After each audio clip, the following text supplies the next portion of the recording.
Two major forces currently define Israel's political landscape. One is the left versus the right. The other is those parties against Prime Minister Benjamin Netanyahu and those for him. Given that situation, some political observers say Israel may face another election result like the last three. The dynamics in many ways are still the same. Benjamin Netanyahu is pretty much the favorite to be prime minister again. He's got plenty of challengers. Very few of them like him, and the electorate is deeply divided. At the moment, Netanyahu and his allies may hold a slim advantage.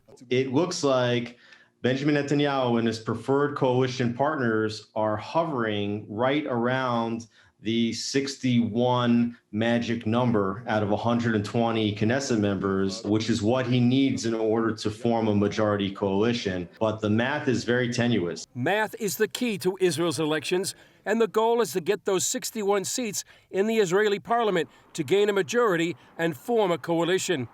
Given the electoral landscape, Naftali Bennett, a former senior member of Netanyahu's cabinet and now head of the right-wing Yamina party, may become a kingmaker. He is not committed to sitting with Netanyahu. However, unlike the other parties, he has not ruled out sitting with Netanyahu. Some even think Bennett could become prime minister himself.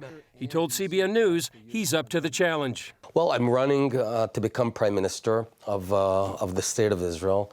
It's a huge responsibility. The country is 72 years old. We continue to be threatened by some of the worst countries in the world. Let's cut taxes, cut bureaucracy, speed up the economy in a Reagan-esque way. Well, Gordon, whoever becomes prime minister, two issues are going to dominate the minds of Israelis as they go to the polls: the coronavirus and Iran. Well, Chris, tell us about coronavirus. What's the current state of the economy, and what about these mass vaccinations? I understand that Israel could be the first nation that gets its population fully vaccinated. Yeah, Benjamin Netanyahu, he's not calling it just the startup nation. He's calling it the vaccination right now. Over 5 million Israelis have had at least one shot. Over 4 million have had 2 shots. And so they're on their way to being the nation's, the world's leader as a nation that has most of their population vaccinated. In terms of the economy, it just opened up much more the last couple of days. You can notice that when you drive around here, Gordon, in Jerusalem, the traffic's a lot more than it used to be. The economy itself, it shrank about 2.4% last year. Unemployment right now is about 15%, but that's been as high as 25% during the height of the pandemic. The high-tech sector has done very well despite all that, but the tourism industry, and I know a lot of people in the U.S. are interested in that, really has been decimated. There really hasn't been any tourists here in about a year. In fact, it was this month when most of the tourists had to leave. And some businesses really, they're out of business. And there's a human cost to what's happened here, Gordon. You may remember the Olive and Fish restaurants right around the corner for the Bureau. That's closed. Rafi, the owner, really just couldn't make it. Many businesses couldn't make it. And yet, despite all this, some economists are predicting a strong rebound in 2021. Some predicting up to more than 7% growth. Is there a prediction of when tourism will reopen and what will be the requirements for tourists to come? It's a great question. A lot of people are asking that right now, Gordon. There is no set date right now to when tourism is going to open up, and whether or not there's going to be, a requirement, a vaccine. Right now, and what's going on right now is actually Greece and Cyprus and Israel. They have reciprocal agreements, so they will acknowledge each other's vaccine passport. As right now here, they call it a green passport. So it's likely that anybody coming from the U.S. will probably have to have proof of a vaccine or a negative COVID test. Nothing official just yet, and nothing official of when actually Israel is going to reopen to tourism on a mass scale. All right. Well, let's go back to the election. What's at stake for Israel? What's at stake for the region? Well, stability is a big thing at stake right now.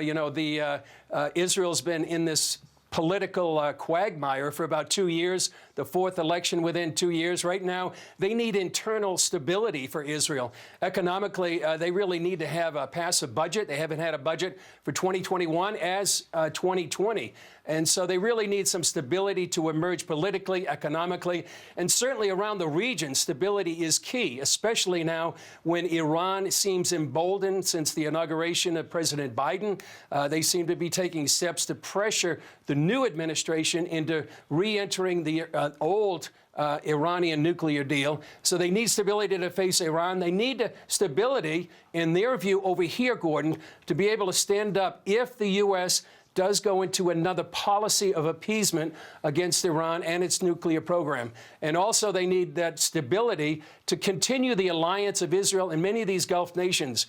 You know, right now the clouds of war are swirling around this region, and they need Israel and these Gulf nations to have a united stand against Iran. So the election could have an impact on whether, you know, this region does go to war or peace. Is the Biden administration doing anything against Netanyahu? I know under the Obama administration, they actually hired election pros to come into Israel and try to influence the election. Is that happening? I don't think that's happening right now. We do see that the same people that were in the Biden-Obama administration are now in the Biden administration. And that concerns a lot of people over here. You know, the same people that were involved in the Iranian nuclear deal, some of them are in the administration.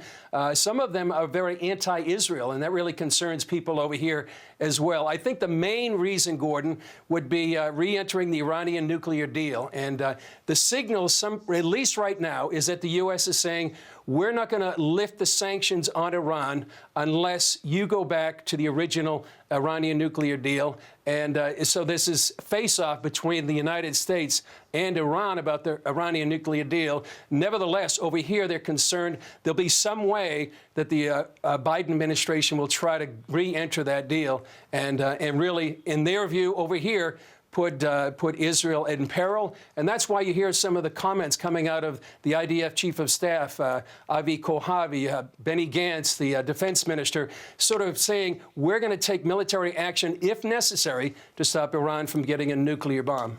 Well, having a nuclear Iran is just a nightmare. I can't imagine Israel ever saying okay to that, or ever saying it's okay to allow that previous nuclear deal with Iran, that appeasement treaty, to go forward. Because at the end of that, Iran ends up with a nuclear weapon. For all kinds of scenarios, that's an absolute nightmare for the Middle East. It's a nightmare for peace. And then I guess the ultimate nightmare, the potential for a nuclear weapon to get into the hands of a jihadist, which puts the whole world at risk. I just don't understand it from a whole variety of perspectives, why we would ever want to expand the number of nations who have this kind of weaponry. Anyway, we're coming close to the end of time. We have one viewer question that came in on YouTube. Whitney writes, do both candidates approve of coronavirus passports? And is there a chance that the U.S. and other countries will start to use them? Well, right now, among all the political candidates, not just Netanyahu and, say, some of his main challenges, nobody's really coming out against the coronavirus. Israel is actually passing what's called a green passport. So if you have 2 shots of the COVID vaccination, you can get that, and you can go to places where the unvaccinated cannot go, say a gym or a hotel. If you're unvaccinated, you can sit outside a restaurant, but you have to be vaccinated to go inside a restaurant. Some of the unvaccinated here object to this. In fact, there was some group that's actually gone to the ICC in terms of the Nuremberg Code that says you can't have a medical experiment without, the person's consent. So that's something that's happening right now. But most of the candidates really approve of the vaccination. I asked Naftali Bennett that question when we interviewed him. He said, trust the science, go get vaccinated. There is one party running against the vaccine, but it's a very low party won't met the threshold and get into the Knesset. But as I mentioned before, and just quickly, Greece, Cyprus, and Israel still have a mutual agreement. They will accept each other's vaccine passports. Chris, I've got to ask you, have you been vaccinated? Yes, I have, twice. Oh, good for you. I'm still not eligible. As soon as the state of Virginia allows me to get one, I'll do it. But right now, I'm not on the list. So hopefully that'll open up soon. They promise everyone will get it by May, but we'll see. Anyway, well, thanks for getting vaccinated, and thanks for joining us today. You can always get the latest news on Israel and more when you download the CBN News Channel app. I'm really proud of our bureau in Jerusalem. And if you want to stay up to speed on Israel, the politics in Israel, what's going on in Jerusalem, watch Jerusalem Dateline, download the CBN News Channel app. Hello, I'm Gordon Robertson. Thanks for watching the video. Be sure to like, subscribe, and hit the notification bell for more encouraging videos like this one. Welcome to the 700 Club Interactive family, and God bless you.